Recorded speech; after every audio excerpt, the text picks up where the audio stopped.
आज हम बात करते हैं बीएससी पार्ट जूलॉजी में कौन कौन से जो सिलेबस का पार्ट है। बीएससी जूलॉजी में 3 पेपर हैं, जूलॉजी फर्स्ट, सेकंड और थर्ड। फर्स्ट जो पेपर है वो है एनिमल डाइवर्सिटी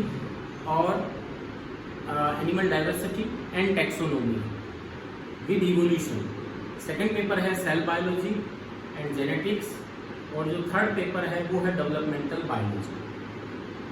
आज मैं आपको डेवलपमेंट बायोलॉजी जो है उस परिवर्धन जैविकी, उसमें क्या क्या चीज़ है सिलेबस में, उसमें क्या क्या पॉइंट है, क्या चीज़ हम पढ़ते हैं डेवलपमेंट बायोलॉजी के बारे में, उसके बारे में डिस्कस करते हैं।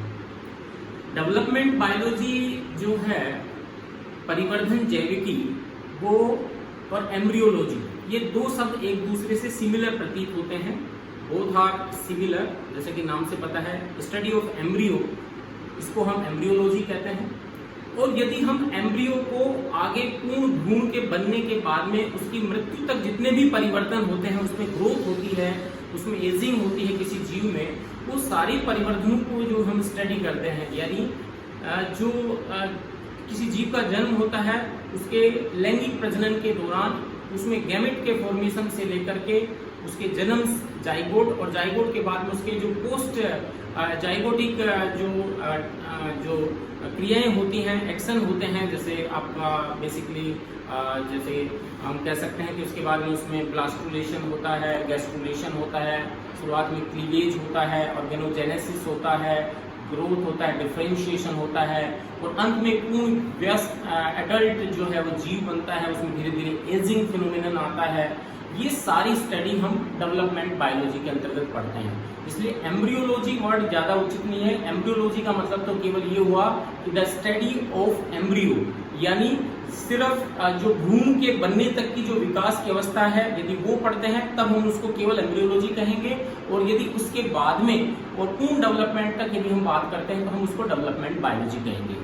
तो शुरुआत यदि अपन देखें तो डेवलपमेंट बायोलॉजी के अंदर हम ये देखते हैं कि इसके अंदर हम क्या क्या पढ़ेंगे।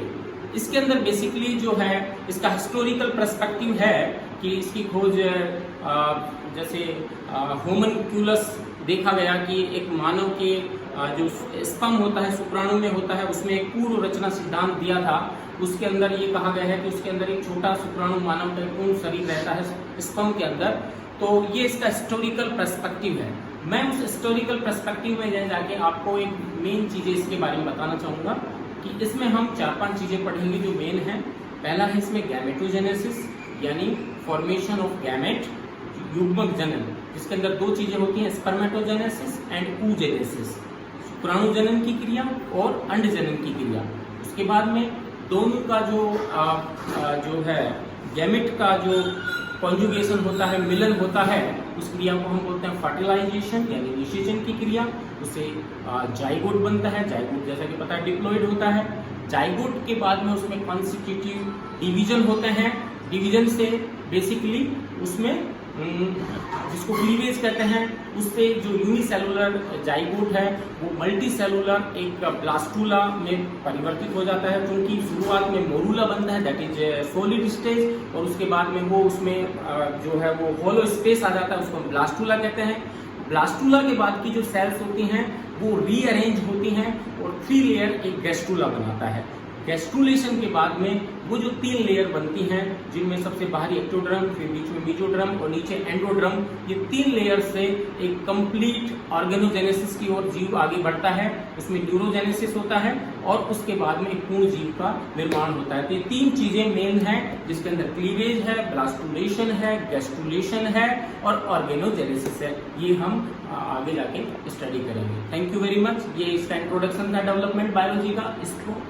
इसको आगे हम स्टडी करेंगे। मैं doctor Awadhesh Sharma, Anil, government girls college Nagaur से।